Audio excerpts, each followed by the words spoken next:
बीमारी कैसे आई? पाप की वजह से। और मैंने आपको सेकेंड पार्ट में बताया था, God has dealt with the sin problem through his son. दूसरे भाग में मैंने बताया था कि परमेश्वर ने बीमारी की जो समस्या थी उसका समाधान कर दिया है अपने पुत्र के द्वारा। क्या यीशु बीमार है आज? आप कहाँ हो? You are in Christ. आप मसीह में हो, आप उसमें हो जिसमें बीमारी का कोई अधिकार नहीं। So here this, you have to understand that every sickness in the body of a believer is illegal. Illegal है। और जहां तक मुझे पता है, हमारा परमेश्वर इन लीगल एक्टिविटीज में नहीं एसोसिएटेड है। हाँ, क्रिमिनल नहीं काम करता हो। Devil is the one who is illegal. So अच्छा, मैं आपको एक बात बताता हूं।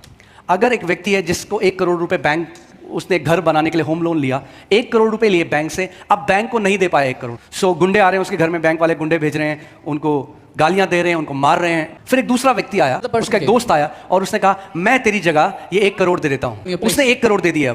तो दे दिया, दाम चुका दिया, चुकाया नहीं चुकाया? अब अगले मंडे को दोबारा बैंक के गुंडे आए। अभी तक ये व्यक्ति कुछ नहीं कर सकता था, because he was under that punishment. क्योंकि वो सताव के नीचे था, वो कुछ नहीं कर सकता था, क्योंकि उसे वो दाम चुकाना था। अब कुछ नहीं कर सकता था। वो कहेगा जी मैं दे दूंगा, मुझे माफ कर दो, जल्दी दे दूंगा, जल्दी। अब जब दाम चुका दिया गया है और उसके पास बैंक से एनओसी है, उसके पास एनओसी है जिसमें लिखा है कि दाम चुका दिया गया है। अब जब गुंडे उसके घर में आते हैं, अब वो अधिकार से खड़ा होकर कहता है ये मेरा घर है, निकल बाहर, अब तेरा तुम्हारा कोई अधिकार नहीं है, दाम चुका दिया गया है।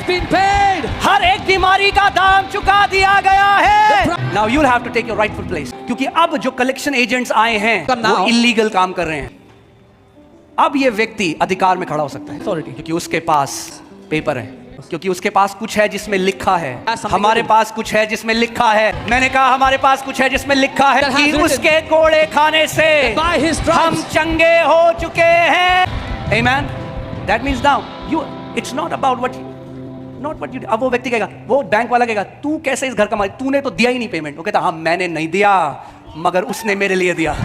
अरे भैया, जब उद्धार से पहले नहीं दाम चुका सकते थे, उद्धार के बाद क्यों दाम चुकाने की कोशिश कर रहे हो? उद्धार से पहले भी उसके बारे में था, उद्धार के बाद भी उसके बारे में है। So you stand in what Jesus did. आप खड़े हो जाओ उस बात में जो यीशु ने आपके लिए किया है। That's the new covenant walk in the kingdom. Not what I did, जो मैंने किया वो but नहीं, what my Jesus has done.